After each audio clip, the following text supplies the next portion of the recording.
I think it's obvious the theme of this weekend is greatness. And whenever I hear people talk about greatness, I hear them talk about the peak. I hear them talk about like the view from the top. And that hasn't been my experience, I gotta be honest with you. So much of my pursuit to greatness has so little to do with what I see when I get to the top. I'm honestly rarely at the top. A lot of it has to do with the climb. So that's what I'm gonna talk to you about today, is the climb. And for me, the climb started when I was younger. And I would say that ever since I was a kid, I had a wild imagination, all right? So I would see guys like Ray Lewis make bone-cracking tackles, and then see myself making bone-cracking tackles. I would see guys like Arnold Schwarzenegger like pumping iron, winning championships, starring in Hollywood movies.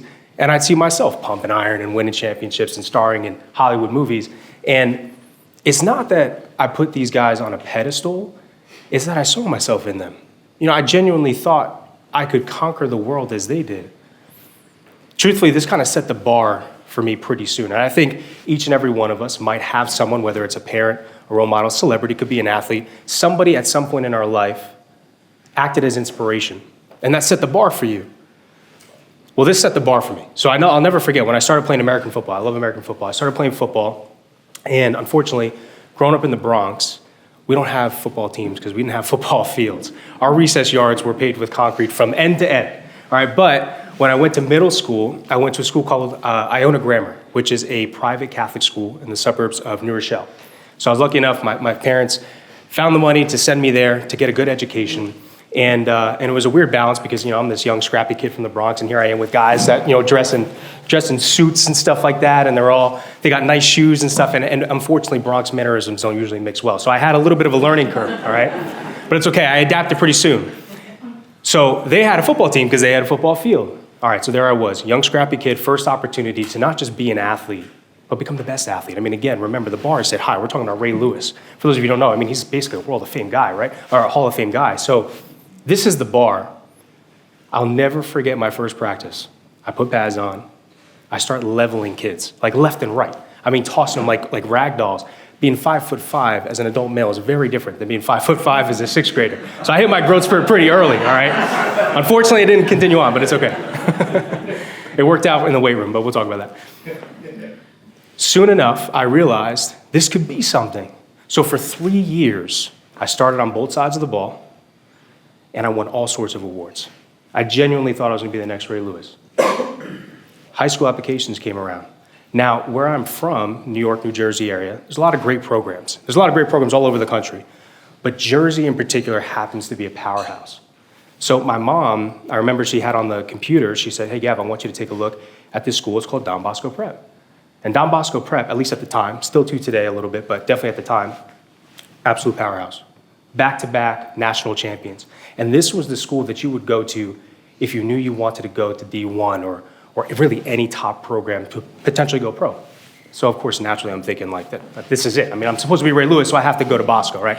So I apply, I meet with the coaches, I go to the camps, I hang out with the upperclassmen. In fact, one of my favorite memories from all of football was I went to a summer camp, and at the end of the camp, we had this drill. The way the drill works is you got one athlete on one side, you got another athlete on another side. We both start off laying on the ground on our back, all right? There's cones on both sides, and then there's space in the field. Coach blows the whistle, you sprint through those cones. Whoever has the ball can't get tackled. The person who doesn't has to make the tackle, simple. So the coach blows the whistle, I get up, sprint through the cones, and I make the tackle like that. Fastest I think I've ever moved. Coach Toll, head coach of arguably one of the best high school football programs in the world, really, but definitely in the nation. He comes up to me, he says, son, what's your name? I said, sir, my name is Gavin Adin. He says, son, are you gonna be coming to Bosco next year? Because I was an incoming freshman, I was at their football camp. I said, sir, yes, I am. He said, good, because that's the fastest I'd ever seen anyone run that drill. Guys, before the drill, I thought I was gonna be Ray Lewis. After the drill, I knew I was gonna be Ray Lewis. So that sealed the deal. I was like, forget about Iona, Fordham, Stepinac, I don't care. We're going to Jersey, I'm going to Bosco, right? Coach Toll wants me there. So my family and I, we moved from the Bronx to New Jersey, and it was a powerful move because really there was no other reason for us to literally uproot our entire family. I have 3 younger siblings and 2 parents who I'm very blessed to say are still together. Whole family moved from the Bronx to New Jersey just so I could play football. Okay, so this was my shot. Well, life has a way of humbling a young dreamer, as many of us in the room may know, right? So in a matter of months, I went from practicing an hour after school to practicing for several hours every day of the summer. I went from doing like push-ups and pull-ups in my bedroom to team weight training sessions, grueling sessions, in between practice and watching film. I went from starting on both sides of the ball to starting at the bottom of the totem pole, working my butt off just to prove my worth, just so I could get called on in practice. Forget about a game. So, I mean, I would like to say I was athletic, I was good, but my talent could only take me so far. I think a lot of us have experienced that, right? There might be something we have a knack for, but we hit a ceiling. It's kind of what you do with that, right? All right, well, unfortunately, I didn't handle that too well. What hit me the hardest wasn't the blocks or the tackles. I think what hit me the hardest was that I went from someone to no one, or from something to nothing. What hit me the hardest was that I quickly realized maybe I can't be as great as I thought I could be. Because ever since I was a kid, I genuinely thought I could be great. I thought I could be the best. Because that's what my role models were. And here I was realizing maybe that's not for me. Before the summer ended, I quit. No one sat me down, looked me in the eyes and told me the truth. The truth that I wasn't lying to myself when I told myself I could be great, but that I was missing something. There was a cost to being great. 10 years ago, I quit football. Today, I'm a world champion powerlifter. I've set multiple world records. I've flown all over the world to lift hundreds of pounds in front of thousands of people. The difference between the version of me who gave up on greatness and the version of me who grasped it, the difference between the version of you who would give up on greatness and the version of you who would grasp it, is 3 costs to greatness. And that's what I'm here to share with you today. Okay, so cost number 1, this one's obvious. You guys will be like, oh my God. Exit your comfort zone. Cost number 1 is your comfort zone. It's just your comfort, simple. But you've heard it a million times. So all we mean by this is we cannot allow fear, anxiety, worry, doubt, keep us from trying. That's all we want to do. Why? Because who we want to be, where we want to go, what we want to achieve, it all exists outside of our comfort zone. Otherwise, we already have it, right? I mean, this all makes sense, right? I chose to go to Bosco, and I couldn't handle the university, which we'll talk about, but I still stand by that decision. I chose to go to Bosco because it forced me to step outside of my comfort zone. It brought me closer to this dream of becoming the next Ray Lewis, right? All right, so as you can tell, I barely fit in this suit. I'm a bit of a meathead, all right? So I'm gonna use a muscle analogy to kind of drive this point home, all right? If you want your mind and your body to grow, you have to give it a reason to. If I were to talk to you in strength terms, I'd say we need to introduce a new stimulus if we want to elicit a specific adaptation. So what do I mean? When I train my muscles, I'm signaling to my body, listen, man, you gotta get bigger, faster, or stronger, something. Because if you don't, we're not gonna survive. So what does the body do? It has to respond. So the way the body responds to that stimulus, it adapts. So the stress and strain on those muscles causes your body to literally get bigger, faster, stronger, whatever it needs to do to survive. The path to greatness is no different, and that's what I've found. If you want to actualize your potential, you have to give yourself a reason to.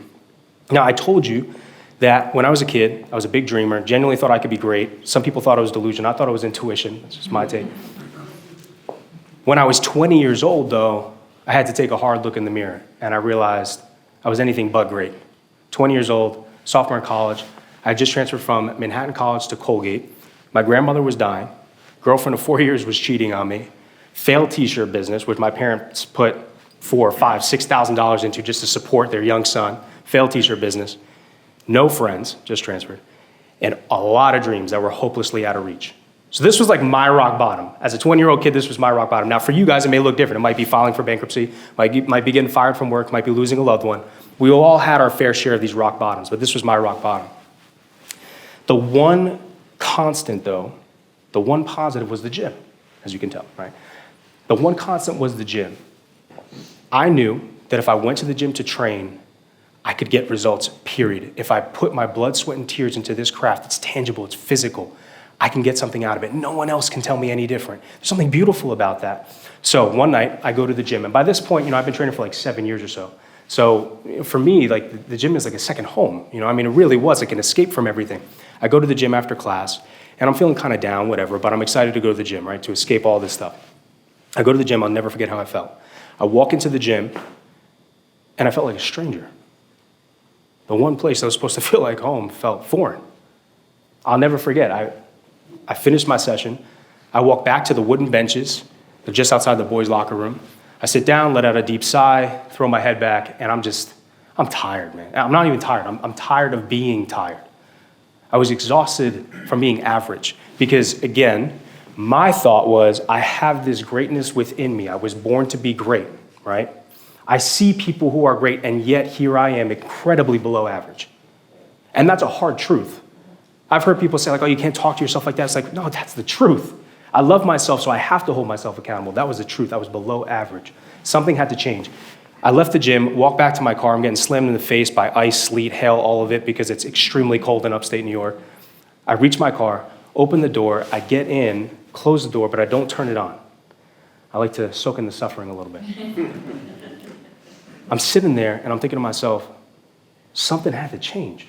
Like, this can't be it. Like, I'm supposed to be great, and I'm not. What I was feeling in that moment was the weight of the gap between who I was and who I could be. It's a very real weight. It's very heavy, much heavier than anything I've ever squatted. So I'm sitting there, something has to change. I start thinking, I'm like, okay, I like to train. I need something. What's something that I'm good at? Okay, something strength related. Okay, powerlifting, boom. Now, for those of you who don't know, the sport of powerlifting, it's a strength sport. It's 3 major movements. Squat, bars on your back, take it down, come back up. Bench press, laying on a bench, grab the bar, come down, press it back up. Deadlift, very easy. Bars on the floor, you just bend over and you pick it up. Okay, the way you win in powerlifting, you lift the most amount of weight. So they add up your best squat, plus your best bench, plus your best deadlift. So if you did 500 for all 3 lifts, you'd have a 1,500 pound total. That's how you win, okay? So I'm thinking about powerlifting. I said, this could be it. So what do? I look up the world records. I try to see who's the best right now, right? Who do I need to beat? And I find this guy, he's an American, 1,900 pound total. My total at that time, unofficial of course, I've never competed, was 1,400 pounds. Now you don't need to study math, science, derivatives, you don't need to be a power lifter even to know that a 500 pound gap is a very big gap, right? Okay, well again, delusion or intuition, we don't know. I'm thinking, I can do this, like this is easy. All I gotta do is put a couple 100 pounds on my total each year, and I can be a world champion. Like this is nothing, and you guys have to keep in mind, like to me, and I mean all the respect in the world to the sport. I think the sport is great. I don't care about the sport. I care about being a world champion, right? And that's really important because we'll talk about this later, but my identity is not the sport, right? My identity is in me. It's an internal locus of control, and that's really, really important. It could be powerlifting, it could be badminton, it could be polo, it could be anything. The goal is world champion, okay. So in that moment, I decide, that's it, I'm doing powerlifting, I'm gonna be a world champion. Within 1 week, I signed up for my first competition, I invested in my first powerlifting coach. 2 years later, I earned my spot on Team USA. Now this was peak pandemic, peak COVID.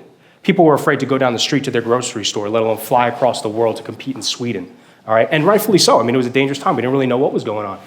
Well, by the grace of God, I flew to Sweden alone, no friends, no family. I competed and I won. So 2 years after my first powerlifting competition, I won my first open world championship, junior world championship, sorry. Now you would think that this is a beautiful thing, right? Like this is what Gavin wanted, this is what we wanted. I don't know about you guys, but this was the first time that I truly achieved something I really sought, something that I was really pursuing. And I'm sure a lot of you guys here have had something like that, whether it's a promotion, whether it is something in your sports. There's something that you're going towards that finally you taste it and then you're like, that's it? This is it? What's next? That's how I felt. So this was like my level 2 of rock bottom. Okay. Unfortunately, the way the flights lined up heading home, I had to sleep overnight in a Swedish airport. Not very fun. They don't have beds in airports. I didn't know that.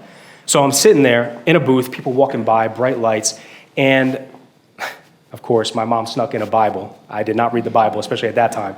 My mom snuck in a Bible. I actually have it on the table. Heidi, you just want to like lift it up real quick? That's the Bible. She has notes in that Bible, okay? So that Bible, I pull out, I see her notes, and I start crying and praying. Like that's where I'm at in my life, right? I just achieved this great high. I'm meeting people from all over the world, and yet here I am in a Swedish airport overnight crying in my Bible. A few days later, I get home. I muster up the courage to end a nearly 10-year-long relationship with the girl that was cheating on me back in college. Everything changed. Everything changed.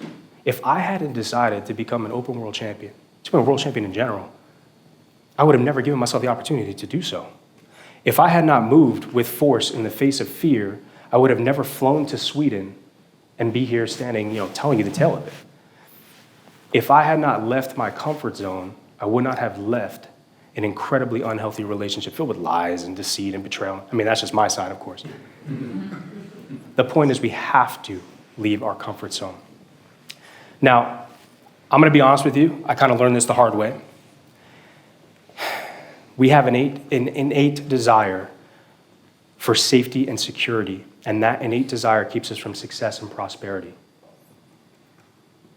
The truth is, and I'm not going to sugarcoat it, the truth is, comfort will creep up on you and suffocate your potential if you let it, all right? I quit football because I quit on myself. It was nobody else's fault. When things got harder, I got softer, started showing up late, leaving early, watching my favorite TV shows instead of studying film, right? Eating chicken parm and pizza instead of lean meat and fruit. I got comfortable, and instead of leaning into the discomfort, I stepped back into what felt safe. What I didn't realize, the younger me didn't realize, is that adversity is not an enemy. Adversity is an architect, okay? The version of us that achieves what it is that we set out to is the version that realizes greatness is not born in triumph, it's built through tribulation. Okay, Marcus Aurelius has a quote. He says, the obstacle is the way. I think he's right.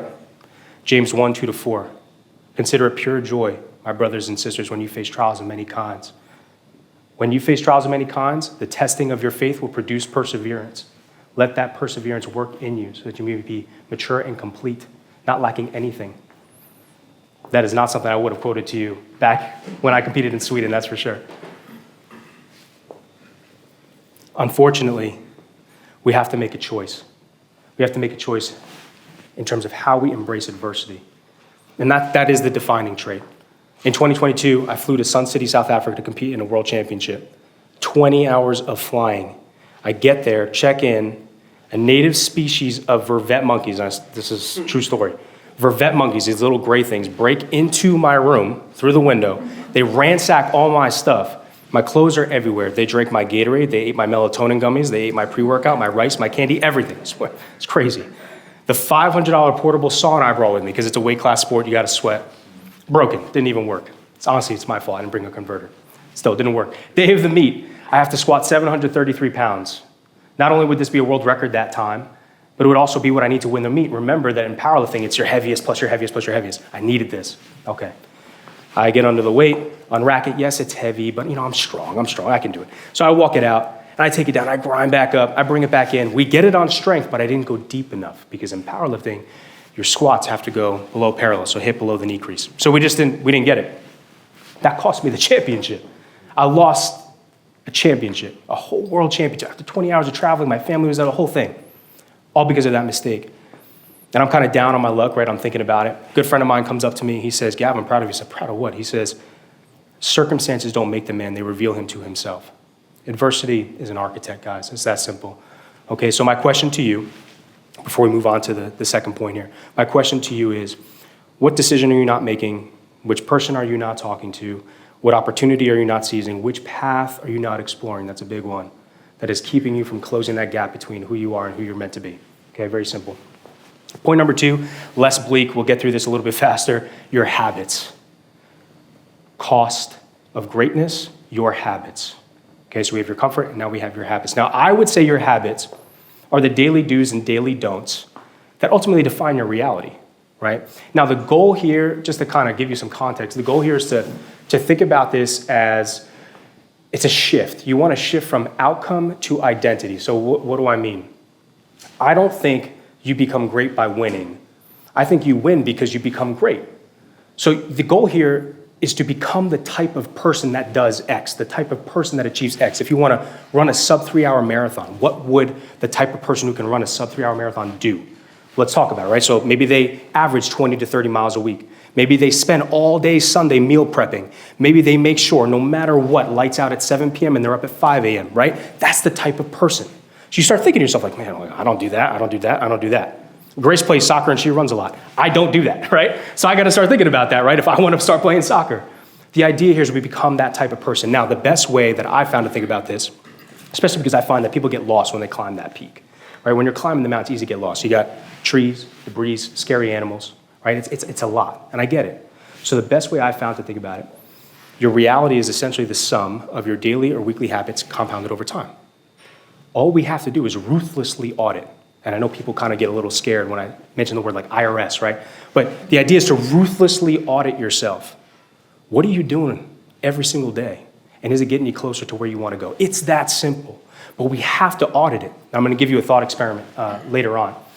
So to kind of make this a little bit clearer, let's think of it this way. We got person A, person B. Person A goes to work, comes home, sits on the couch, watches TV. Person B goes to work, comes home, goes to the gym. Simple. Person A, person B headed in two completely different directions, right? And that's based off of one different habit. Now, what if person A and person B share 5, 10, 15 different habits?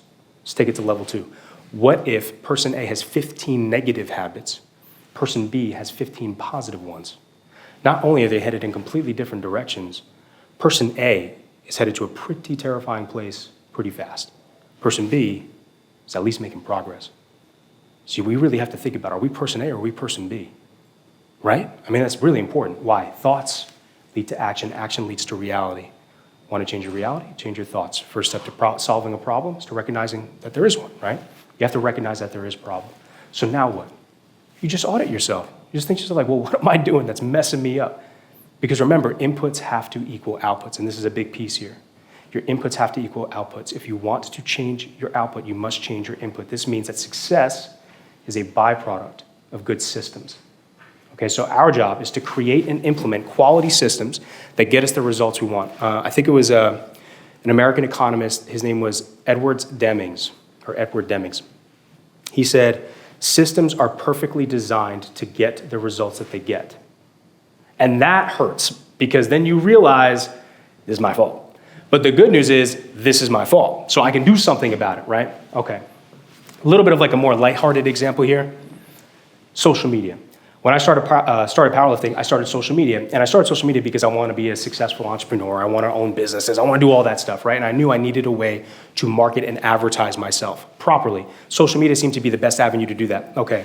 When I first started, I asked my parents for a camera on Christmas. And then I just started taking pictures and posting, and I was struggling to grow. I posted at random times. I didn't really care. I wasn't getting the output I wanted. So what did I do? I changed the inputs. I started studying the people that are top performers in my industry. What do they do? How do they do it? When do they do it? Are they getting engagement on their content? What kind of value are they providing? I learned as much as I could and soaked up as much as I could. So then what did I do? I applied it. Because it's not just enough to learn, right? We have to change the inputs if we want to change the outputs. So what did I do?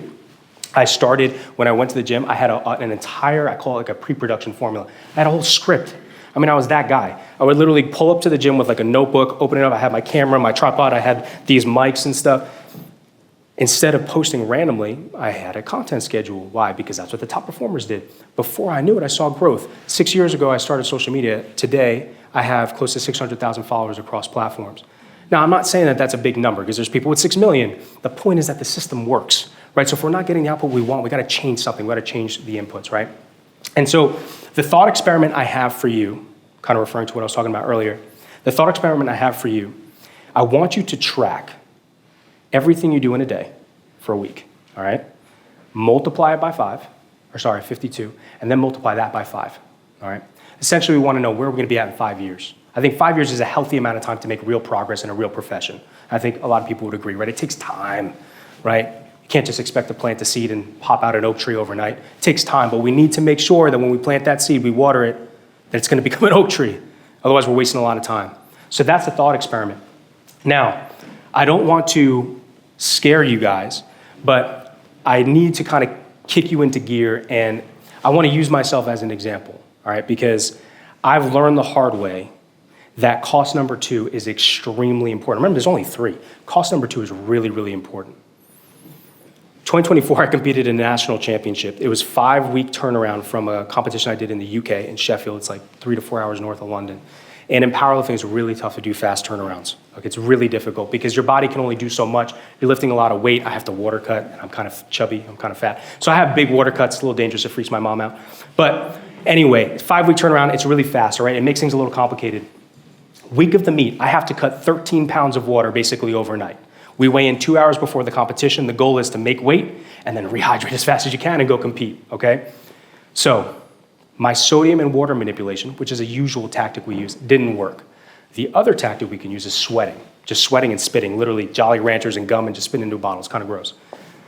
My sodium and water manipulation didn't work. So what did I do? I spent nearly 8 hours in and out of a sauna and hot bath leading up to this competition. I was I was destroyed, man. I mean, my girlfriend and my father, who are here today, they can attest to this. They were watching me struggle and shake, like as I'm trying to get to the scale, I'm completely delirious.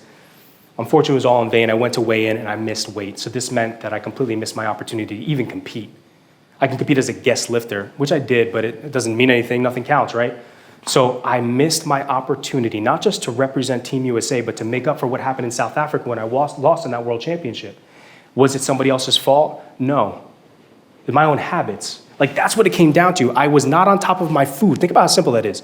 Food, because I didn't have a good nutrition program and because I wasn't on top of it, that messed me up. Food? Okay. Well, the trick is to not be Gavin. The trick is to turn things around and notice it when you see it, because life will has a way of showing you it when you least expect it. 5 months after that championship, I got an invitation to compete in Arizona. And this was an international sanctioned competition. This means that I can set world records. So I had the opportunity here to set world records. If I played my cards right, I could be #1 in the world. This time I dotted my I's, crossed my T's, long story short, hired the best of the best. This is when we really kicked things up a notch with Dr. Cook and Keith, got my faith right, got my mindset right. I started working with Lane Norton. He's been on Joe Rogan, all these podcasts and stuff like that. He's a great friend of mine now.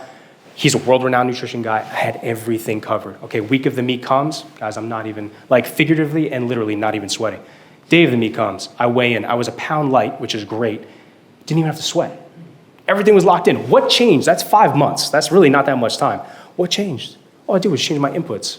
I just got on top of it. I audited myself. I was like, this is unacceptable. This is unprofessional. This is not my standard, which we'll talk about in a second. This is not my standard. I want to be great. What would somebody who's great do? Okay. That day I had to take 751 pounds for a world record squat, and this would help me secure a world record total, making me the #1 lifter in human history in my weight class. I get under the bar. This time it felt really heavy. I get up, I walk it out, I'm like, damn, this is nuts. Okay, all right, remember, 3 costs of greatness, this is good. So I take it down, and now I'm grinding up, I'm shaking. I get it to the top, rack it in, it's a good lift. So we got a world record squat that day. That lift secured the total for the day as well. I ended up hitting a 900 kg total, which was basically the first time any 93 lifter, which is 205 pounds in 205 pound body weight in pounds. First time any lifter of my size, drug-free, has crossed that barrier. So that day I became the #1 93 lifter in human history. I'm not saying that because it's that special. I'm saying that because literally the difference between not even having an opportunity to compete at a national championship and becoming the #1 in human history, not just in the world, in human history, it's your habits. Like, that's it. It was just me taking care of my food. It's that simple. And if that's what it took for me to do that, think about yourself and what it would take for you to just go from point A to point B in anything and everything you're doing, relationships, career, profession, it doesn't matter. Last thing I'm gonna say before we move on to cost number 3, the final cost, is it's not just enough to think about what we do, we have to think about how we do it. This is what separates. I'm gonna be very real with you. This is what separates anybody I know who's elite. I just was training, now that we're in San Antonio, I was training at a gym called Elysian Strength this week. Good friend of mine, his name is Jesus Oliveras. He is literally pound for pound, no matter what metric, the world's strongest guy, natural lifter.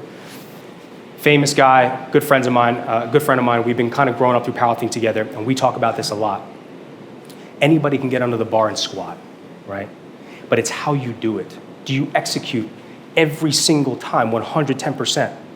You have to. You have to go all in on it. Okay. Success versus excellence. That's basically what we're talking about here. President of Chick-fil-A holds a presentation for new staff and franchisees every single year. He titles the presentation Success versus Excellence. He says, success is when we compare our performance to others. Excellence is when we compare our performance to our potential. And he tells them we are here to be excellent, not successful. Dude, if the president of Chick-fil-A is saying that, maybe I should listen, right? So, cost number 2, create excellent habits and perform them excellently. It's that simple. Okay, finally, final cost, third cost. This is by far the heaviest cost, the greatest cost. This is definitely the cost that I've struggled to pay the most, and I think most of us do. And this is actually a cost, too, that I kind of picked up from Dr. David Cook a couple years ago. The third and final cost of greatness is yourself. So we have your comfort, your habits, and now we have yourself. And some of you might be thinking like, what are you talking about, dude? This doesn't make any sense. Heraclitus, ancient Greek philosopher, once said, no man steps into the same river twice. It's not the same river, he's not the same man. I interpret that to mean you must sacrifice who you are for who you're meant to become, plain and simple. The cost of what could be is what currently is. And this makes sense. Remember that bodybuilding analogy I gave you, that meathead analogy about the muscle? My muscle can't be weak and strong at the same time. It doesn't work that way. I can't be small and big at the same time. You have to choose, right? The cost of what could be is what currently is. So when thinking about a story that could communicate this cost the best, I really struggled. Like I was at a loss. I could have talked about, or thought about it this way. I was like, I could talk about my own process to becoming a world champion, right? Or the social media stuff or whatever, right? I could talk about that stuff and it really does feel like you're showing up to the funeral of who you once were to make room for who you're meant to be. That's what it feels like when you make that type of choice. Because remember, we're shifting from outcome to identity. This is who you are as a core. It has to change. So I figured I could talk about that, but I was like, it's just not strong enough. That's not good. So I'm sitting there, and I look on my nightstand, and I see a book. I'm not going to tell you the book because you're going to guess it in a second. I see a book, and I'm like, that's it. Come on, that's easy. This is a no-brainer. 2,000 years ago, a man walked this earth. He did what no man could do. He was kind. He was righteous. He was humble. He was just. And yet the world fought against him. They persecuted him. And by now, you probably know where I'm going with this. He sat with sinners, and he healed the sick. And in his final days, he saved us. So Jesus Christ willingly sacrificed himself for us. The greatest cost, the third cost, is the self. Religious or not, spiritual or not, doesn't matter. I think that this teaches us something across the board, which is the highest form of greatness is self-sacrifice for the highest aim. We see that in your family. Think about your own children if you have them, right? I mean, I'm very blessed to say that both of my parents go above and beyond. I mean, they would give the literal skin off their back for their own kids. That's how much they love us. That's the perfect example. That's what was done for us. The highest form of greatness is self-sacrifice for the highest aim. So not only do we need to deny our present self to ascend, we have to do so for the sake of others. And my rudimentary, kind of boring, little stupid analogy is going to be, part of my calling might be to be a world champion, but does the world need another guy who can lift heavy circles? It's not really making the world go around, right? So maybe it doesn't have as much to do with that. Maybe it actually has more to do with what Arnold Schwarzenegger and Ray Lewis did for me, which was inspire me to be great. So maybe the weight that I'm lifting has nothing to do with a squat world record. It has everything to do with the hopes and the dreams and the aspirations of the people watching me, if I may be so lucky. Okay. What I've realized is that if you want to be great, at some point you will have to make a decision. I told you I quit football my freshman year of high school. What I didn't tell you is that I joined the team again my junior year of high school.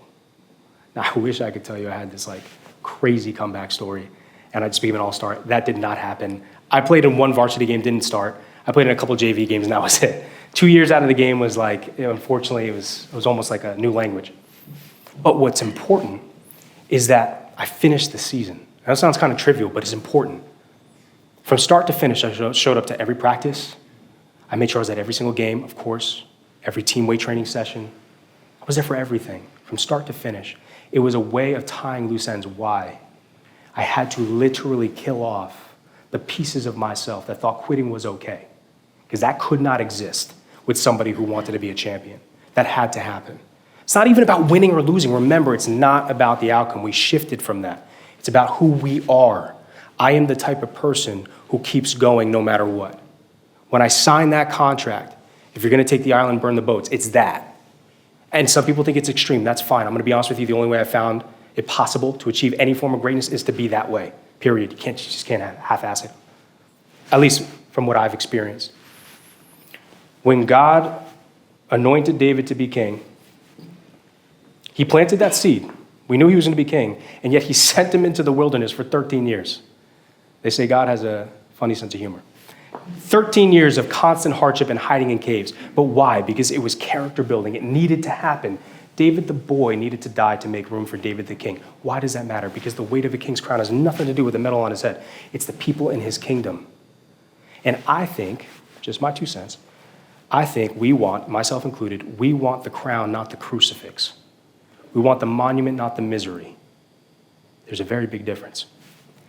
Last two things I'm going to say before we wrap this whole thing up. The higher you ascend, the thinner the air will get, and the fewer who can breathe beside you. Okay? If you notice people are starting to drop off, you're actually probably heading in the right direction. The second thing, this is probably the most important thing. This was the hardest lesson for me to learn, man. I honestly didn't really soak this up until this year. The great, or I should say people who pursue being great, live in permanent tension between what is and what could be. The reward is not peace, it is purpose. That's a really big one. Okay. So that's the three costs. I mean, it's very simple. It's your comfort, your habits, and yourself. I truly believe if we pay these costs adequately, and they are difficult to pay, especially every single day, every single year, year after year, I believe if we pay these costs adequately, greatness is inevitable. And I do have to say, in conclusion here, in the words of my late grandfather who passed earlier, he passed in September, he used to quiz me on this quote every single time I saw him. Good things may come to those who wait, but only the things left by those who hustle. Thank you.